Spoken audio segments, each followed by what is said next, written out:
This is Russell Bobbitt. He's our prop master, and we're designing a new shape for the RT light for when he changes it out for the triangle. In the suit, it's going to be a triangle, but we're trying to preserve some of the personality of the old silhouette that comes through the shirt from the light.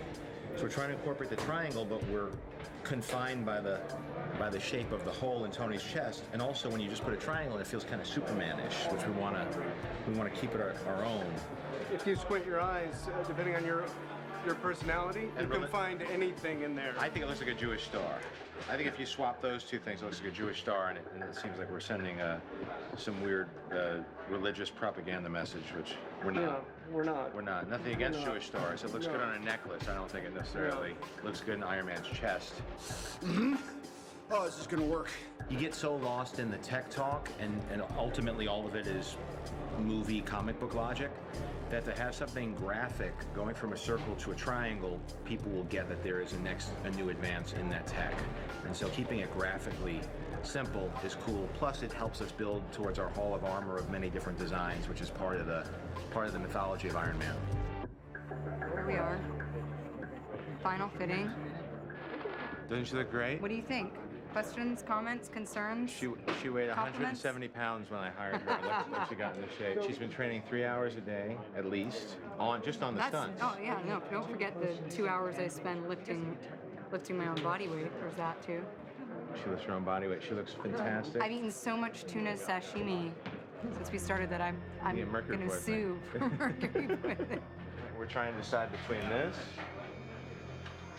and this. Put it on film. And we're going to be the fighting duo soon. That's right. Me and you. You better bring it.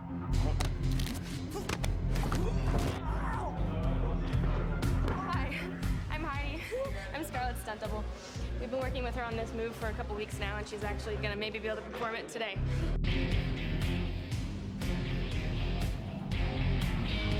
It's kind of a cartwheel, a one-armed cartwheel with a leg locked around the guy's neck, and then you yank him down to the ground. He does a front flip to his back.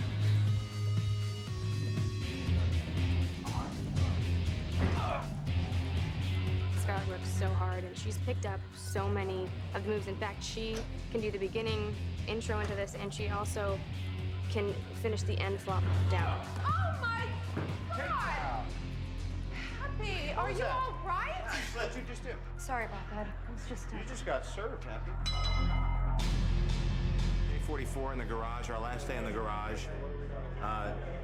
Tony's trashed his place, and he's forging the new element using components that he brought in from Stark Industries. With the exception of a few pickup shots in here, we're pretty much done with the set. We're gonna leave it standing because as we finish the film, the workshop always comes in handy, so we're not gonna tear it down just yet. But we're about to move on to Monaco. We shot with second unit at Monte Carlo, and we're going to try to make the plates that we shot overseas match with what we've built here. So I've never done anything like it. I'm looking forward to it. It should be fun. It's been storyboarded, pre-vised, animatic. Hopefully it'll be the fun mid-act set piece of our film.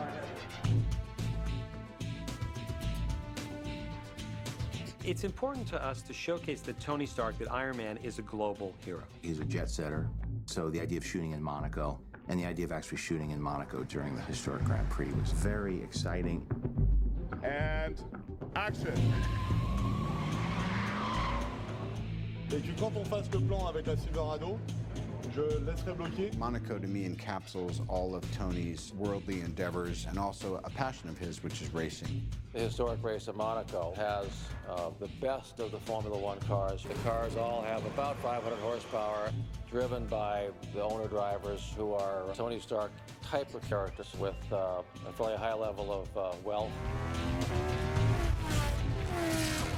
Hi, I am Happy Hogan. I'm happy to be in Monaco. Hello, I am Pepper Potts. Here we are in Monaco.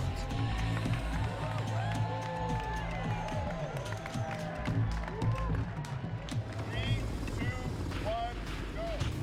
It's our first day of shooting here in Monaco. We had to close off a certain section of the circuit and run all of our vehicles through to mimic the movements of both the race cars, the Stark car, as well as Happy and Pepper in the Rolls Royce as they come to help Tony save the day. 400-meter mark. See where the gap is? Yeah. No barrier? Yeah. Right there is where it should happen. Yeah, I think we have to, it's a boom down to that. And action.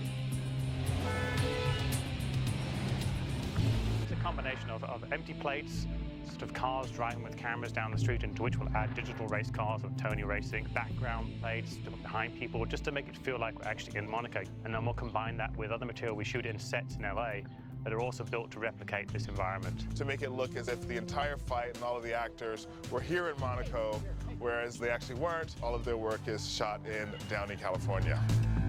When you're recreating a race, how do you get around all these logistics? The race cars are very temperamental. You can only start them up once. It takes 12 people to start it up. There's a team that runs the car. So we built a section of the track that we could use as a foreground, where we could actually flip cars and have explosions and have people in the stands and direct, because that wouldn't have really been possible.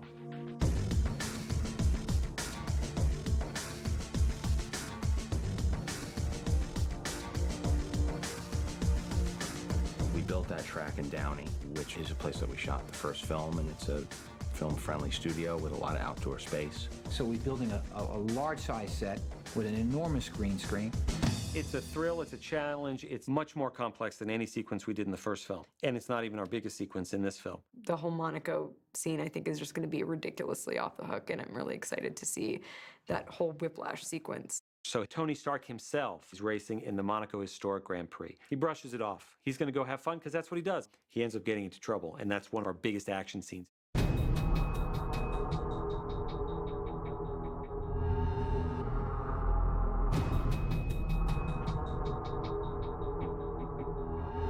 We premiere Whiplash in the first version of his suit.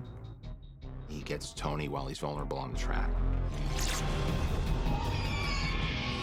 I just thought it was interesting. Somebody who's willing to attack you in one of the most, it's like at the Super Bowl. You know what I mean? It's like the European Super Bowl. The idea of in Monaco, during a race, guys cutting the cars in half, a suitcase suit pops on, that's the fight. There, you would step from your right lead back, pull, there. Timing and timing. Get that guy. We did whip training. We used bull whips, and then we got to where we could do certain things with the bull whips, you know, which is hard with two hands to coordinate it.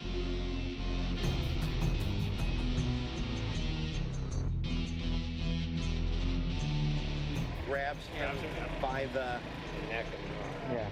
By the neck and the arm, wraps it around, pulls up, and then we'll pick the proper trajectory and animation. Because it's an action movie, it was something that was very challenging to do, and that was part of the appeal to me. It was, you know, Mickey and I and stunt guys and John and all these big things set up and hanging upside down.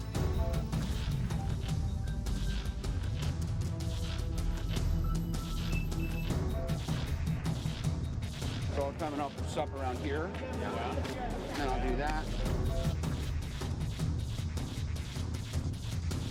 You're not in the scene! Back it up, John! Back it up! You're on my balls, man! You're killing me! Yeah, back it up!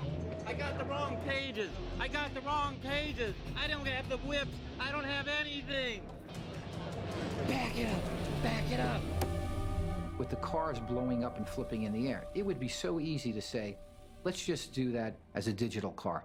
What we did is, Dan Sudik, who's our special effects person, came up with a way to catapult cars in the air, flip them, they blow up. It's always nice to mix the practical with the digital. So when we do the planning of the scenes, we always try to figure out what can be done practically to mix with the digital so that it has a better look to the film. We actually built 17 race cars. Some with smoke that gets ejected onto the tires at certain points down the track, so it looks like the tires are locked up. So that's what some of these tubes are. These are our cannons. They'll shoot a 6-inch pole out onto the ground, launching the car into the air. We started months ago. We started probably in January, figuring out the shots, figuring out the track system, you know, doing the math on all the gags, doing some testing, photographing some testing, getting it approved by the director, and that led us to this point here. These cars are really being flipped in the air, tumbling down the track, a quarter-mile track, exploding, and the actor's in the scene.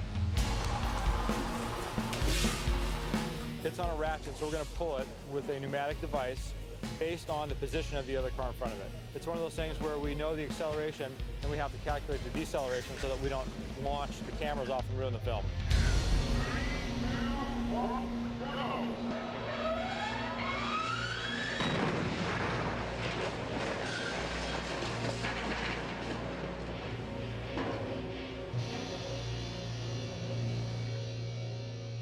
Thanks so much, and also thanks for putting up with these conditions and all that running and the energy and the sun, and I know what it's like. I get it, and I know how hard it is to do what you're doing, so thank you so much. I want to thank the crew also for pulling it today.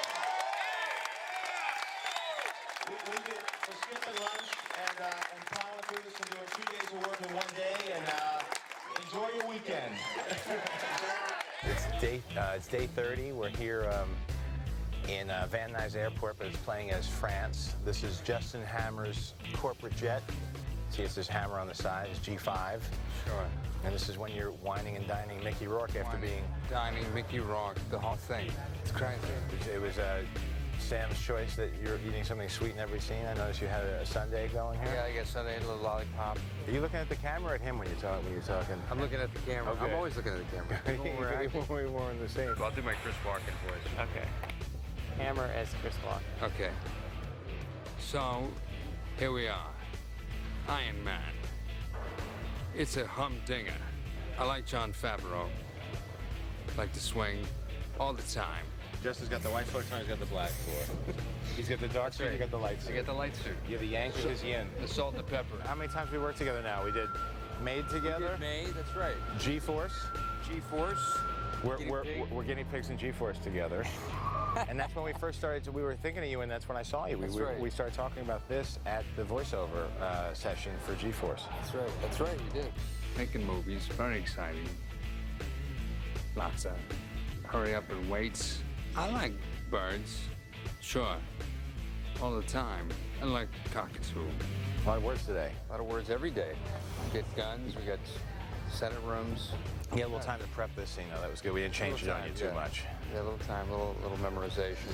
It would be nice to give you a little more time with the words. But things change a lot around here. Yeah. Everything we shoot, it changes everything else. Everything's changing. But we're gonna try to keep your stuff pretty intact so that you could prepare and dig into it.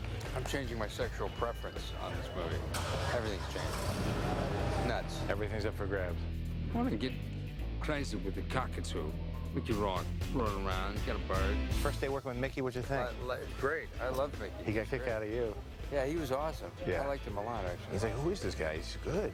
I said, yeah, he's good. And that's it, 1 day here, in and out, pretty good. It's on. It's on. Cut. We're setting up here for the Black Widow hallway sequence. This is where she takes out 12 guards and John fights 1 guard. Scarlett and John come through the front door, and this is Hammer Industries. As they come through the front door, they meet up with a guard. John starts fighting. I get to fight a little bit, that is true. I did train, and I got to fight. It was fun.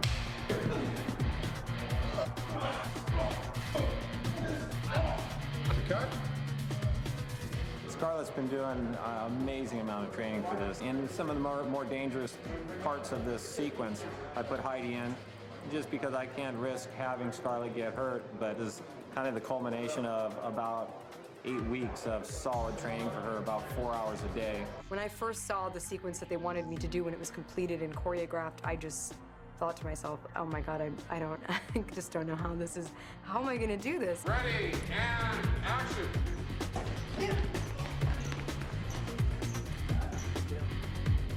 This right here, what you're seeing, is the highlight in the film for her, where we're really showing all of Scarlett's talents. Tommy Harper combined a lot of different fighting styles, and she was game for learning it all. I wanted to know what it feels like to hurdle over giant bodyguards and do all kinds of flippy things and whatever, all of that stuff.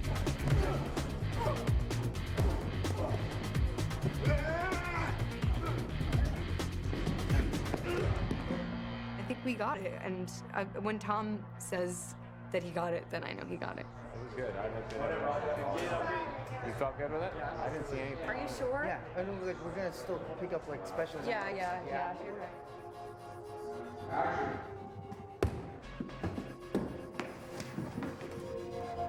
Got it. Are the guns in a weird place? There. Cut. One more, right away. There. Is that helping? That does help. Man, I'm trying to make her badass, man. She's too sweet.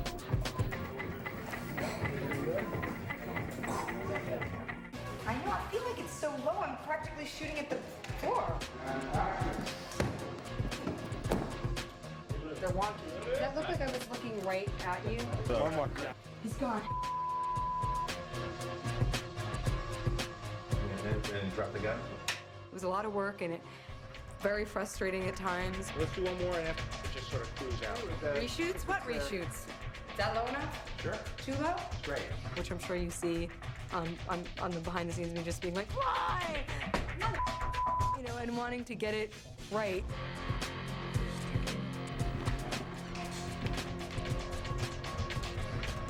Ready, and action!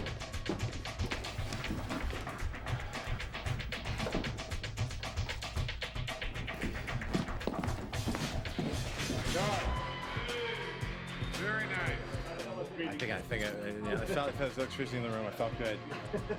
Sometimes it's one shot that makes us start thinking Marilyn Monroe with the subway. That's nice. That I like that grabbing that zoom and him having trouble holding him in the zoom. All that's fun. So let's look at it. Let's look at it from the beginning. Visual effects is one of those areas where it takes a lot of work to get it right. I let those guys off the leash, and the ideas just poured forth. They're just torrent of ideas coming at you with such enthusiasm, and they would say, dude, make sound effects, and then this happens, when I shoot, and this explodes up. It was just great, and I would just be charmed by it. I mean, yes, we'll do it. And everybody would say, how are we going to do that? I was like, then we'll figure it out. We're not going to do all of it. From the first film, it's been very important to John and to us that we don't just make everything CG just to make it CG. As good as we are in the computer graphics world, you always look at a practical reference so you can either match it or augmentate it. Dan Sudik threw real race cars around. We had real fire, real explosions.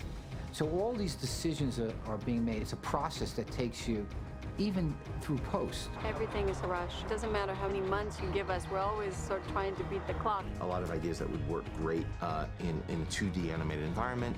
As you go to 3D and previs, the ideas that seem right stick and the ones fall away that don't. And then you start to see that there's certain adjustments that have to be made, but the spark and the core and the inspired ideas, try to really nurture that and preserve that, and I will continue to as we go through post-production.